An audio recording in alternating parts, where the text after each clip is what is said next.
Check a 1 2. What up? It's Bruh back for another podcast. Mr. Cafe gonna let you is in the building. I got me a nice 32-ounce coffee. So I'm about to go in on y'all real quick. Shout out to everybody who subscribed to the podcast on iTunes. If you search for me on whatever your podcast medium is or whatever, I should be there looking for the DIY hip hop podcast. Let's do it yourself. Right here, Bruh Love Music. If you're on YouTube, appreciate that young subscription, that like, and that share and all of that. All right, so I'm gonna be talking about something like uber close. Can y'all hear the birds chirping? It's tripped out. Anyways, I love hearing the birds chirp and sing in the morning. I just thought about this comedian I was watching. She was saying birds are saying this is my tree. They're hateful. Anyways, yeah, thanks for subscribing to the channel. I'll be talking about something that's really frustrating to me. Really frustrating. And it's going to sound like I'm going to be ranting here and there, but I'm really not. I'm really just kind of shedding knowledge and light, and also giving you a couple of my pet peeves. I'm not sure what I'm going to title this yet, so I'm going to just kind of go in on it. It's really heavy, man, because a lot of people don't really consider it, haven't thought about it, and it's kind of like an unexplored market, even though some sections, the financial sections of record labels have, they've figured it out. It's up to the independent artists to figure it out. A lot of independent artists have, and that's where the friction comes in. But yeah, what I'm going to be talking about, oh yeah, that's like the preface to the novel, right? This book was written for my mother, who, but yeah, what I really want to talk about is, how do I say it? Basically, it's streaming versus conventional music downloads. Can I use the word conventional in hip hop? Orthodox hip hop. All right, so yeah, that's pretty much it. So I may change the title. It ain't that big of a deal. You guys don't care. You just want the content right. It don't matter. I'm not a clickbait type of dude. I can be though. So yeah, to make a short story long, I was thinking about how streaming came about, and I've went on a couple rants about this before because it's unfortunate, but at the same time, it's really great.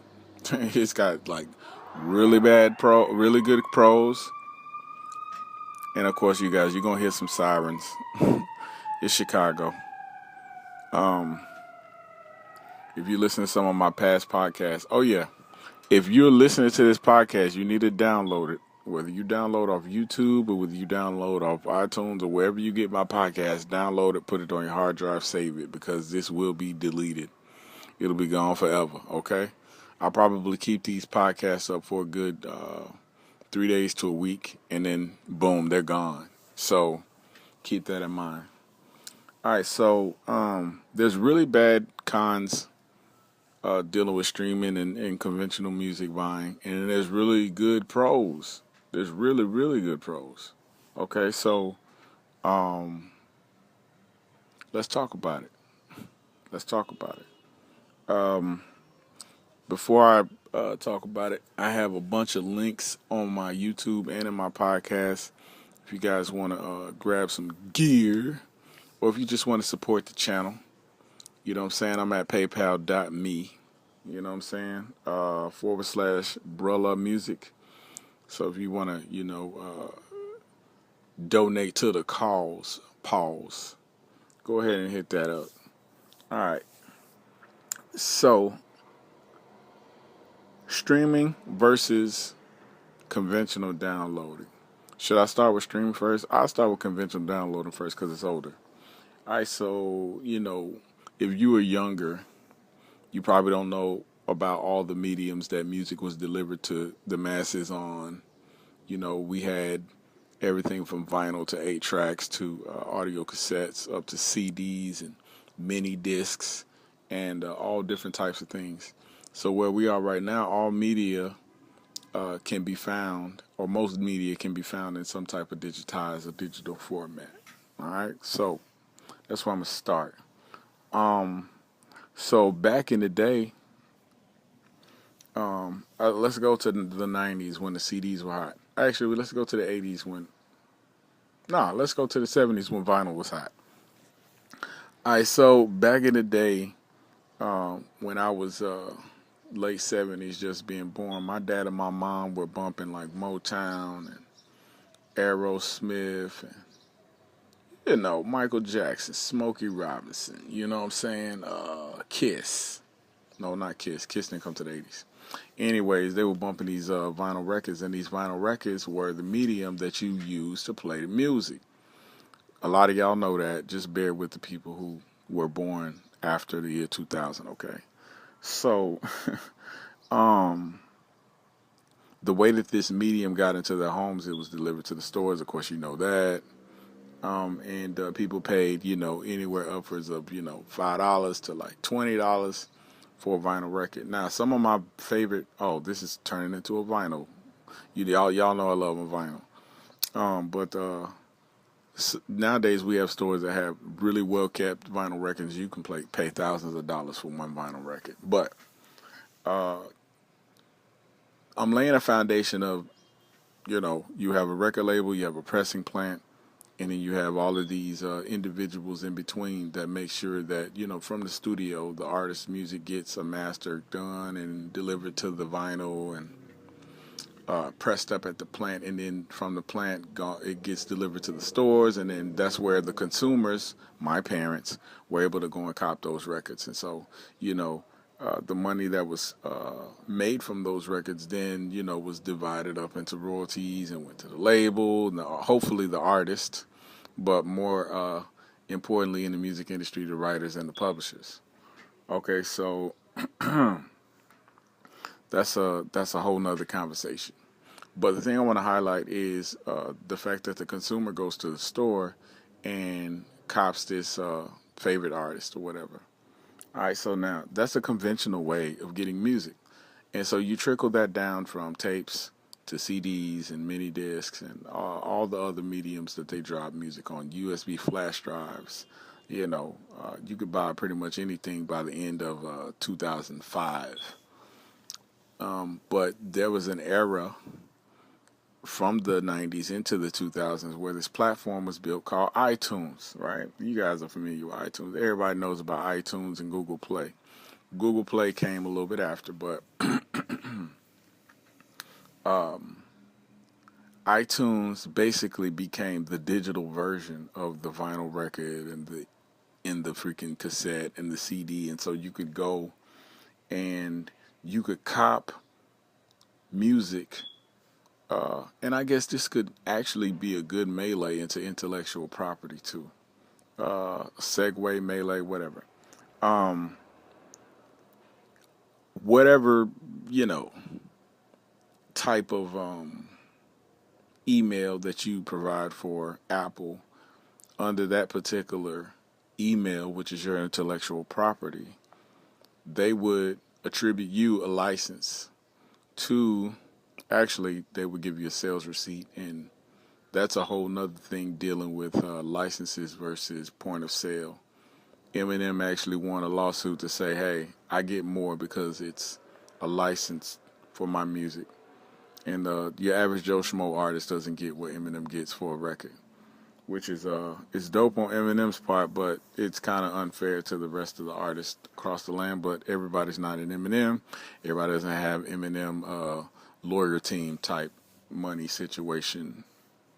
So anyways, so they will grant you this point of sale where you own, and it works like a license anyway, even though, you own this music for, it goes to your estate. Okay, so when you die, your estate will still own this music that you purchased from Apple, right? So now, just like a vinyl record, if you die, it goes to your estate if you own it. Unless you got like some really greedy relatives who like come and vulture and buzzard your stuff. You know what I'm saying? Before the state comes in and says, okay, let's assess what's going on here. 66% death tax and all of that crap. So yeah, the license or the point of sale goes to you, and you own that song forever. You know, you can then pass that email to your next of kin or whoever you know want to have it in your will or last rights, last wishes, all of that crap. But the important thing to remember, and what I'm trying to build on the foundation of this particular podcast, is that the entire scope of the way that we purchase music has changed. And the old model is not gone. You can still go on to iTunes. You can still buy vinyl records. You can still buy cassettes and all of those mediums. If you can find a mini disc or USB drive with, some band's videos and music on it, you can still buy those things. You know what I'm saying? It's not dead like the, I don't know, 8-track per se. But those mediums are still out there. Although, at the same time, this is a segue into the next part. And this, I guess I'll make this into 3 parts. How do I segue this?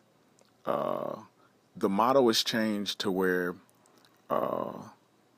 the corporate aspect or the corporate level of the music industry has flipped the script, so to speak. And if you're not up on hip hop lingo, basically the playing field has changed. They kaleidoscoped the entire industry in that, you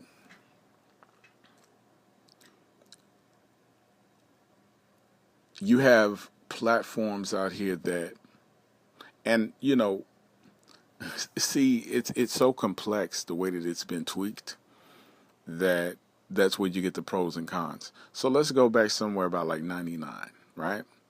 We're in between CD and digital, right? You got sites like mp3.com out there where, Joe Schmo can set up an account and put his music out there for whatever price he wants.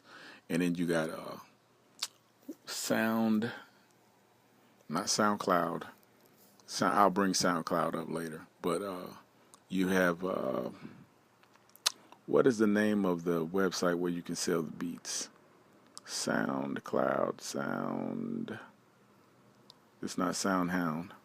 Whatever the freaking crap. I can't remember what it is. First sign of old age, memory loss, whatever. So you have all these websites where you can go and designate your own price for your own music independently. So what happened during that time, and me and a lot of my guys were happy because, who can get a freaking $1 million record deal? You got your own following, you throw your music up there, you say, go get it, boom. So we were able to, get money. So now, this became a problem because, a lot of the major websites that were getting all of these proverbial subscribers like us to sell our own music weren't.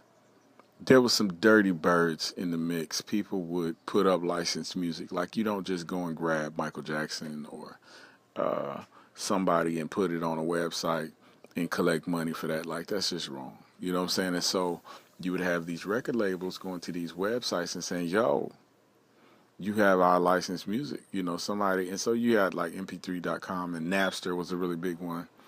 They went to the record labels and went to the artists themselves and got licenses. They went and got like individual contracts from artists to be able to sell their music. And so they're legit now. A lot of those companies fell to the wayside. You know what I'm saying? A lot of them didn't make it because of the boom of how, just like hip hop is corporate now, whatever's working on the lower levels, you see the corporate hand reach in and say, hey, give me that. So now, and that's my particular perception and view. Everybody might not feel that way, whatever. Whoever, I don't care. So you have these websites going legit. You have these websites falling to the wayside. Meanwhile, the CD is still prominent. A lot of, you know, everybody don't have OnStar and freaking Bluetooth in their car. A lot of people still buy and use CDs. Although, what this boom did was it flipped the way that people purchase music, and then it also flipped the way that people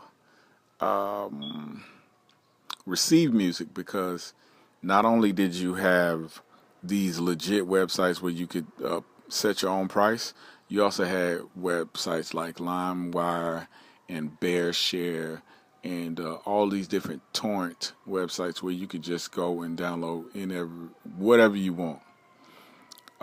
And so if you were doing that in that area, you know the problems that you would have trying to get free music and whatnot. Side note, one thing that's really genius about Soulja Boy is that he would go onto more sirens. He would go onto a website like LimeWire, BearShare, and he would find out the top 10 artists, and then he would take his song. What was that song? Watch me, you told your boy Alvini. Watch me, run. Watch me, Superman. Watch me, you. I can't remember the name of that song.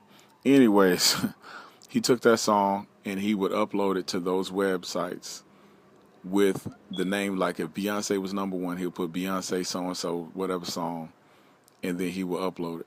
And so people would go online while looking for Beyonce or whoever was hot at the time, Jay-Z or whatever. And then when they hit play, it was Soulja Boy. Dude, freaking genius. Anyway, so you had these other illegitimate websites that you could just go and just get a slew of music, not pay anybody, right? So piracy became a big thing, and then they started putting music, movies on there, and all kinds of crap.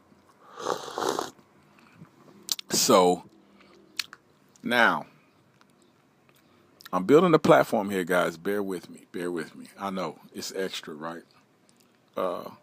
Just imagine that you're my son and I'm giving you a lecture. Imagine what my son goes through. So now you have these legit sites. You got these illegitimate sites. The freaking movie and the music industry are going crazy trying to cut down on piracy, people stealing, and the consumer's like, forget it. Why buy the cow if I can get the milk for free? I'm not finna come and pay you, at Tower Records $18.95 for a record, and I can just download it to my little personal computer right here for free. Forget that. And so the whole scope of the way that people got music changed around about in that time. So then now you got record labels fighting because they're losing money. You got the consumer saying, yes, I can just get whatever I want for free. You have these websites that are like, come on, more subscribers. Come set up an account with us. Put your music out there. Get money for your music and da-da-da-da-da. That's not what they were saying on the website, but in essence, I like that word, essence, the essence of it. Let's get back to the essence. No, but so you have all these different playing fields of how music is being consumed, how it's being marketed, and when you add the fact that the personal computer has the ability to get Fruity Loops now, and Pro Tools and whatever. I ain't got to come to your studio and pay $50K just to record one record. I can record it right here. So people are making music. Artists are making music in their homes. And that should concern you if you're listening to this podcast. When the PC came around and the Mac had the ability to record vocals and mix down and upload, once people came to the knowledge of it, because the technology has been around for a long time. But once people came to the knowledge of that revolutionized music. And so here's where the conflictual part comes in. Once people took the power of making music into their own hands and delivering it straight to their own consumers, it cut the record label out. It cut the middleman out. Why should I come sign to you when I got 10,000 people waiting on me to drop this single? on this. All I got to do is push this go button. I don't need your record deal. You know what I'm saying? And so that upfront money becomes obsolete. And that's a whole nother podcast, upfront money versus I ain't even gonna go into that. I ain't gonna go into that right now. I ain't gonna go into that. So now, all of these different things are into play. It's basically like a melee. That's why I use the word melee, not segue. It's a melee. You have been in a melee where you and your homies, everybody just fighting everybody else. And it's just like you might catch an elbow, you might catch a punch. You know, two dudes might, double team you, pause. And, you might be able to catch somebody with a clothesline and, somebody throw a chair or whatever. It's basically what, proverbially happened during that time. And so everybody's trying to get a grip. So I'm sure somebody somewhere sat down and they figured some stuff out. And so here's the kicker. I mentioned SoundCloud. Let me bring SoundCloud back up.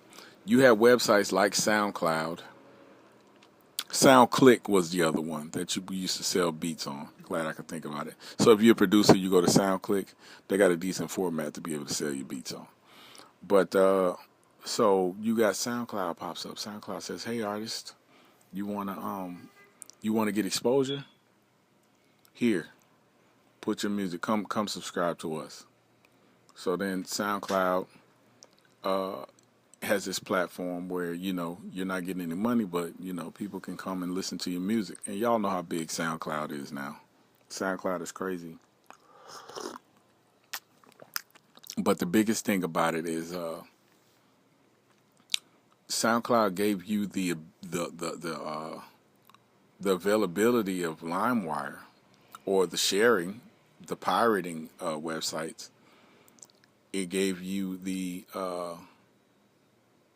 it gave you everything except for the royalty, the ability to make money. And so a lot of artists signed on like, yeah, let me put my music on. And that's no slight to SoundCloud. I really don't. That's one of the gripey parts about it.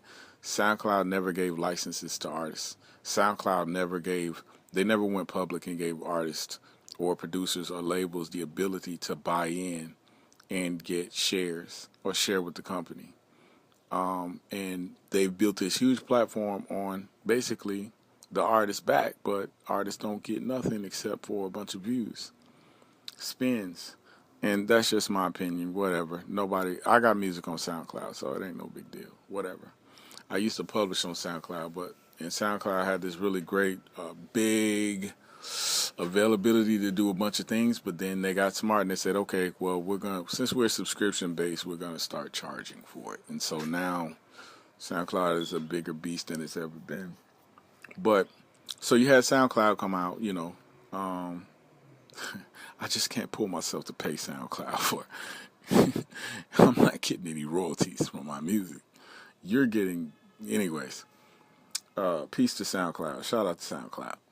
I'm giving a big plug to SoundCloud right now, because SoundCloud really helped artists to get exposure, and at the same time, you had this little baby video company where you could just upload videos, random cat videos and stuff like that. It grew into a beast, and then Google buys it. It's called YouTube.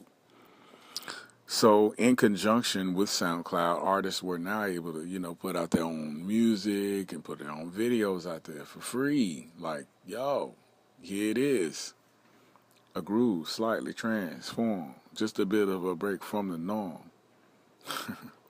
That's for my real old school Fresh Prince / Rakim listeners. So yeah, anyway, summertime. You got these mediums. You have artists trying to get known. You got record labels scrambling. But out of this is birthed a child called streaming. And here's the problem with streaming. Here's my rant part. I'm not going to do a Kanye rant, but I'm going to rant a little bit.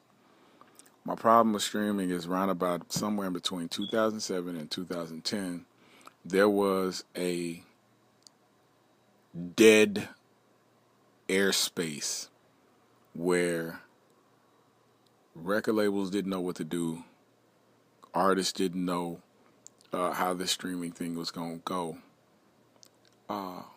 You had, here's the kicker, you had internet radio popping off. And then you also had these websites that are benefiting from the artist's music. So now, artist music popping off, all of this, and record labels still bleeding out.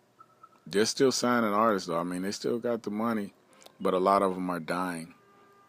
And so you can look back and see how many. There's like only 3 or 4 major record labels now in 2017. It's sad. But at the same time, artists have more power. But again, round in between that window, that 3-year window, 2007, 2009, artists weren't getting paid any money for streaming.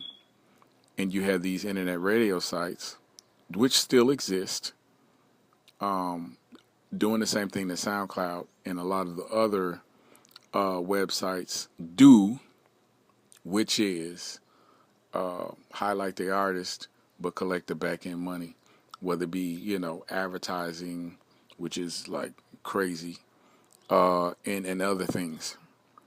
So here's my pet peeve and the problem. I was sleeping on it at the time too. The entire record industry slept on the way that streaming crept in, to be honest with you. The entire artist community and the record label community slept during 2007 to 2009 in that there was litigation and there were legal battles over how music should be compensated for online. Now, if I had it my way, which is my podcast, say what I want. If I had it my way, artists and labels would have banded together and approached the government with a petition to change or implement a point of sale or license for internet radio and streaming platforms to pay, whether it been a dime or whether it been a quarter, a song, anything that what happened would be better unless it was zero. But what happened was everybody was sleeping on streaming, and so internet radio had, you can Google this, the National Day of Silence for internet radio. You can look it up. And basically what the internet companies were saying, or the radio companies were saying, and there's a lot of them out there, you can go and Google them. We know you're at work right now and you want to hear radio, and you have, freaking firewire platforms on your job to keep you from listening to and going to the sites you really want to. But even the sites that you can get at your job to listen to music at work, we're going to shut them down for a day. No music. And so this was the internet radio taking a stand against us as artists be getting paid, record labels from getting paid, and a lot of legalities. They were cutting through legalities with this stand. And what happened was record labels couldn't stop the bleeding at this point. And artists, thirsty artists, were like, okay, cool, no problem. Hey, let's roll with it. long as I get the glory, just to make me look good. So artists were asleep. Record labels dying, sleep. Internet radio slides in, and they get their lawyers, they get their sharks, and they get their people to get litigation passed. And so by the time that people are waking up to what's going on,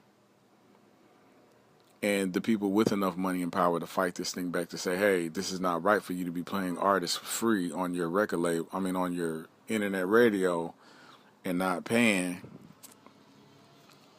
it was too late. And ultimately, the fight became something that a judge had to filter through, right? So I don't know who the judge was. You do the research, but basically, what was determined was for one spin, for one single spin, depending on the platform, one song would make less than a penny, up to a penny. Okay, so now, gasp, screams, ah! Maybe I'll throw a sound effect in there. I don't know. So now, in the U.S., this actually happened. Somewhere in between 2007 and it may have solidified somewhere in between 2010, 2011. You as an artist are only entitled to a penny per spin for internet radio. And that's if they're trackable radio. If they actually clink up with ASCAP and Pandora and Sound, I'm about to say Sound John. No, that's a beat store. The royalty rights agencies, I'll just throw it out there, if they connect with them. So you got this internet radio. Now, mind you, people are still buying CDs. They're still buying mini discs. They're still buying USB flash drives. They're still, buying from iTunes. They're still, the consumer doesn't look into these things. They don't care who gets the money from the spin. Just give me my freaking hit song so I can dance on my way to the, gas station in my car. They don't care. People still, they're still getting music how they get music, whether it's legit or piracy. And that was a fight too, the piracy versus the legitimate way to get music. Like it was a bunch of stuff going on. There's a melee, and ultimately, this judge making this decision created a plane for internet streaming to stand on. Now, mind you, it's 2017, 6, 7 years later, they're still working on how internet streaming affects things like Grammys and awards, competitive music play, and things like that. And I still don't get how art is competition, but whatever. Art has become a pet competitive sport over time. But so streaming has this legitimate platform created over those good 2007 to 2011, 12, those good 5 years, right?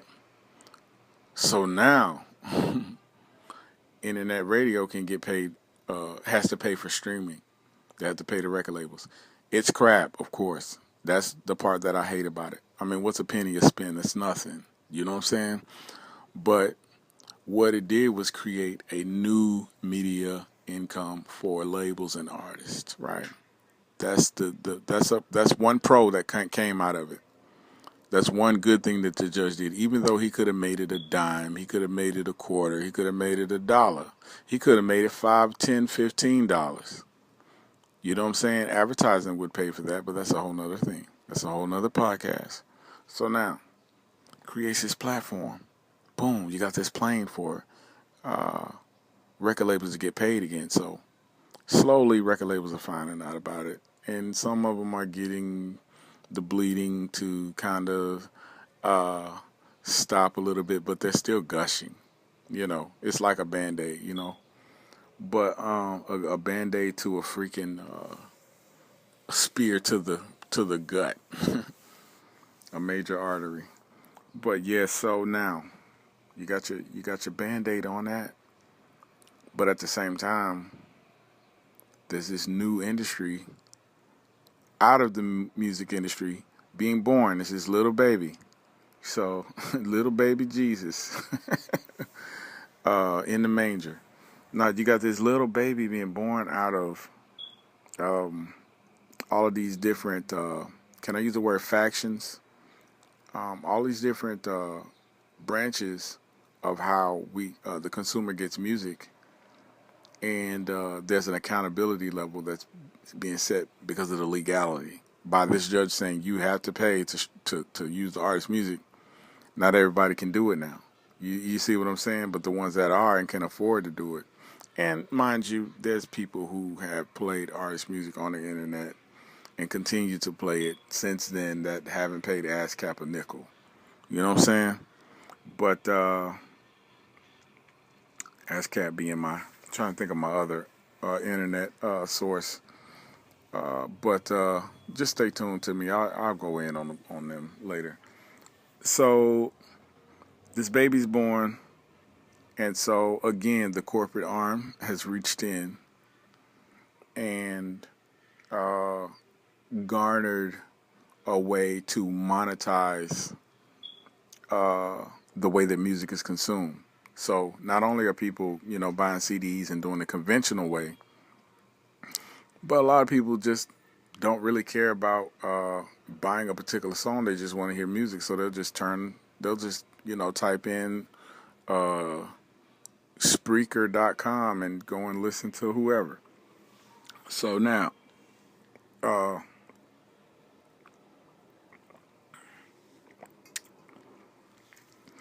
this new media is emerging, right? Lawsuits start popping off with different websites, and I won't bring those out. You can do your own research on that. About, hey, this is my streaming money. No, who gets streaming? How does the penny get divided? That's a big joke, but it's new baby, and you can kind of in your brain see where streaming is now versus where it was then. Streaming wasn't a big, it wasn't a big deal to the average artist, but to record labels, on the scope of everyday music being played, and maybe I shouldn't give off too much. Maybe I shouldn't give y'all too much. But think about this. Think about America alone, not Europe. I have European listeners. I have African listeners. I have freaking people in Australia listening to me. So if you think about your country, all right, and I apologize for the nonchalantness. I am a filthy American pig at times, and we do think we're the center of the universe. So I apologize for that. But think about your country, and think about every server that streams music in your country during a 24-hour period, and then multiply that by a week and a month and a year. Within those 3 and 5 minute increments, those songs being played, that's a spin. That's money that goes to the record label, right? And so a lot of people, and I won't give away everything. I'm just giving you an idea. There's a bigger monster behind it. But a huge green-eyed monster. But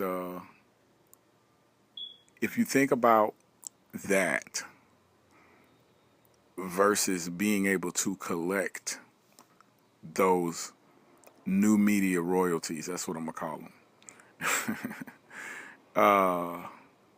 There's a huge fight that's gonna happen, and so the fight is still ongoing. It's not something that you're gonna see, and that's I'm not gonna bring up all of that stuff, but basically, out of that fight came new. Can I say new media? And so you have a couple baby companies pop up like Spotify. You know what I'm saying? You have a couple baby companies pop up like Apple Music. And there were plenty before Apple Music and Spotify, trust me. Some fell off. Some had the idea, they just didn't get it.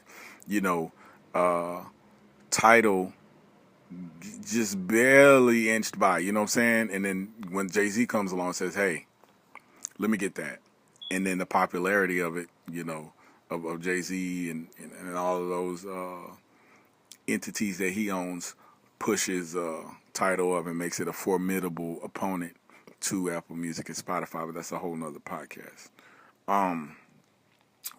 So now you have these streaming sites that pop up out of this fight for these royalties, right? So now let's start getting to the pros and cons of the conventional way that consumers get music versus streaming, right? So now, this is a really big deal. This is a really big deal. And I'm making it a big deal because it's a big deal to me, right? This is a big deal because if you are an artist, this is a really important podcast to you. If you're an artist, you have to leverage how you want to get your money, right? And the purposeful part of conventional music buying is to get a bunch of money. First week sales, big deal. First week streaming, big deal. First 6 weeks, this song was at the top of the charts for 8 weeks straight, whatever, woo, woo, woo, woo, woo. That's important to you as an artist.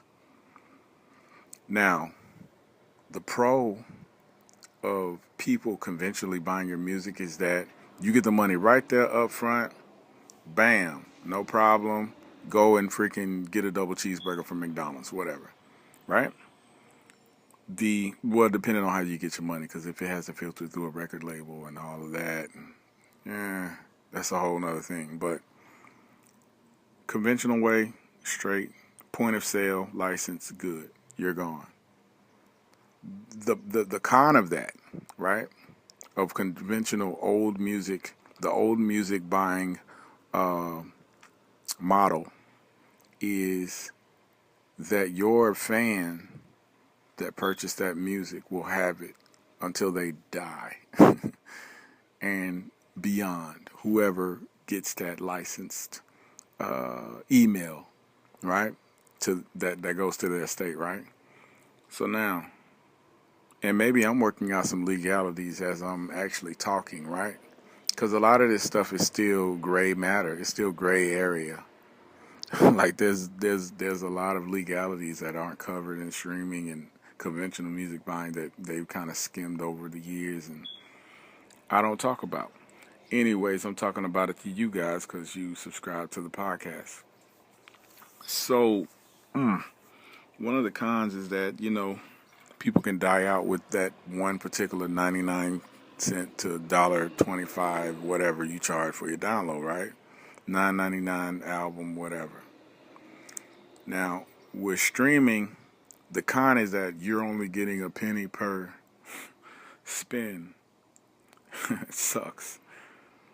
That sucks, dude. Like on so many levels, you don't understand. It sucks.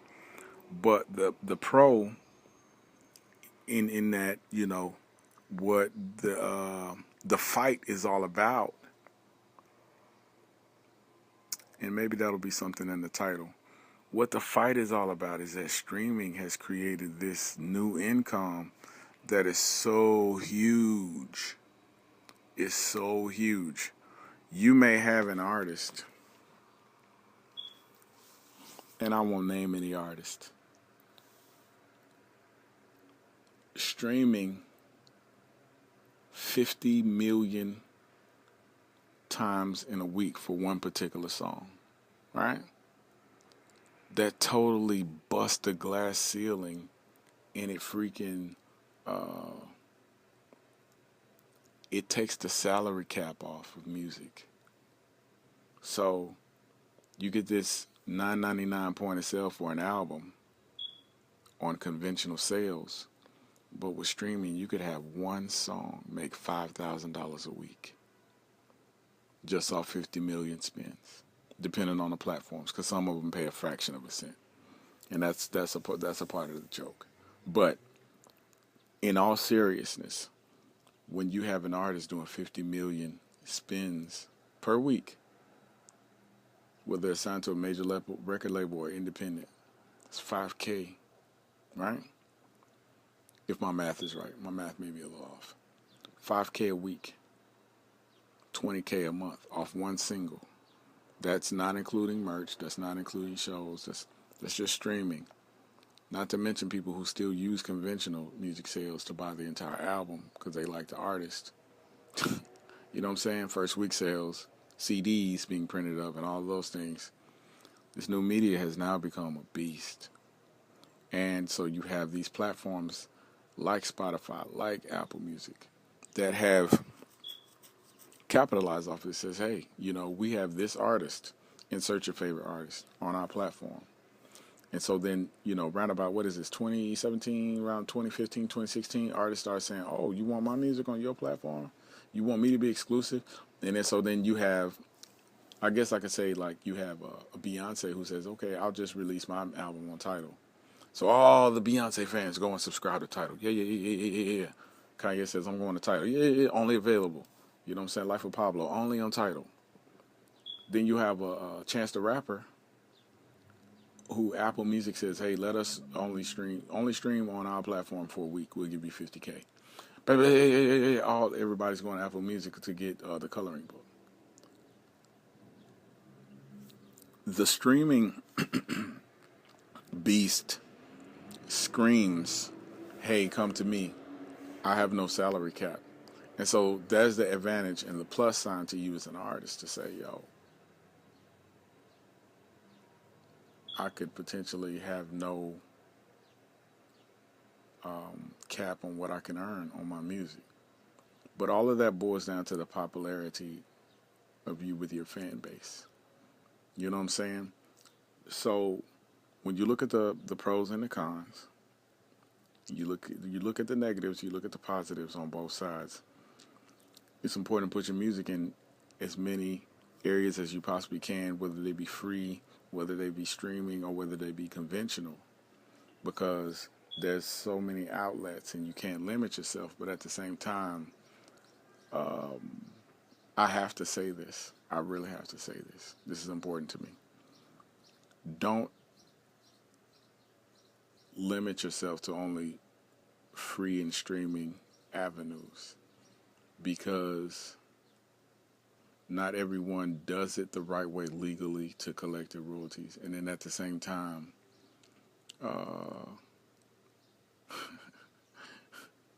it's streaming. You're getting a penny a stream. If you're not popular, you're going to get, it's not going to do what you think it's going to do. So, you have to pay attention to what's really going on to be able to, tap into that market. So, that's basically it, man. When you look at the conventional way to buy music and you look at streaming, there's a bunch of different pros and cons. Get your freaking surfboard, because it's a wave. You know what I'm saying? And I'm one of the people who I'm like a wind out in the ocean, and I'm creating this wave. And if you're a producer listening to this, my advice is get your money up front. And if you can get a non-recoupable advance on any songs that you're doing, do that. But if it's recoupable, just know this artist might pop. And if they're doing $5K a week and you got the right deal, that's streaming revenue. A part of that is yours as well. I got the solemn voice now. I don't know why. It's just like I want to have the solemn voice to say, yo, it's real in the field. So yeah. That's a nice little segue. I just dropped a new single called Platinum Plaques. Platinum Plaques is available in all markets. If you buy it conventionally, if you buy it streaming, or if you're in Poland and you're using one of those, I don't know what you want to call it, just one of those IO websites where you can it says, bruh, download now. You can get my music there. I made it available everywhere. And so you can get free or however. So just search bruh Platinum Plaques. It's a little, what do you want to call that? Shameless promo. So yeah, make sure you like, comment, subscribe to YouTube, my podcast on iTunes and whatnot. I'm on Instagram /Brella. I'm on Twitter /Brella Music. Facebook, all of that crap. I'm not on Snapchat that often. Snapchat's kind of like not my thing. But I do have a Snapchat account. So yeah, it's been a really great podcast with you guys. Apologies for the sirens. Somebody's house is always on fire in Chicago. Somebody's freaking shooting at somebody, just random occurrences. So yeah, that's pretty much it, man. Thanks for kicking it with me. Again, download this podcast, man. Put it on your hard drive. Stick it on your SIM card and not SIM card, your extra space card on your phone. If you're using Windows, if you're using iTunes, download that joint, because it's only going to be available for a time. And yeah, it's pretty much a business. If you're an artist, I got plenty more information for you guys to come and soak up. At the same time, if you're a producer, you already know I do that from scratch thing. And yeah, I guess that's it.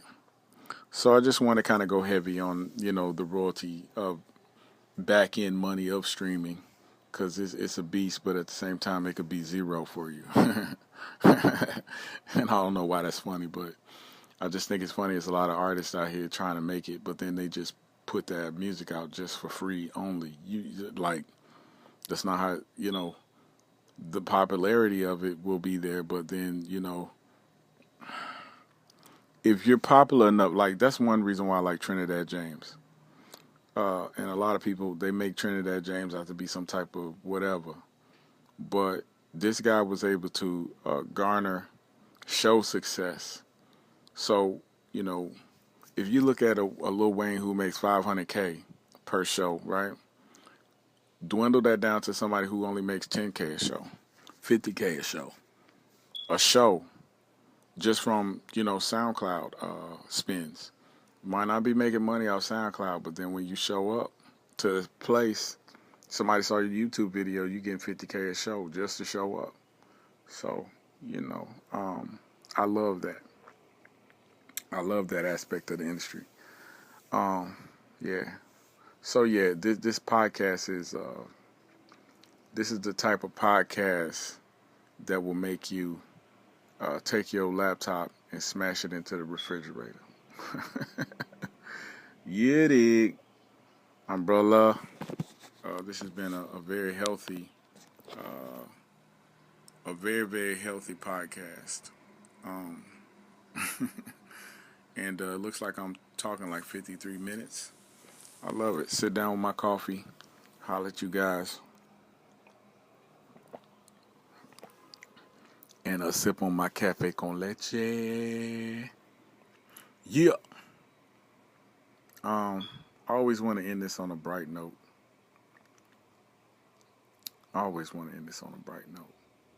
This is the type of podcast that'll make you hire a lawyer to read the contract, but then fire the lawyer for taking a side deal from the record label to make you sign a whack deal. You dig. All right, it's Bro Love. I'm out.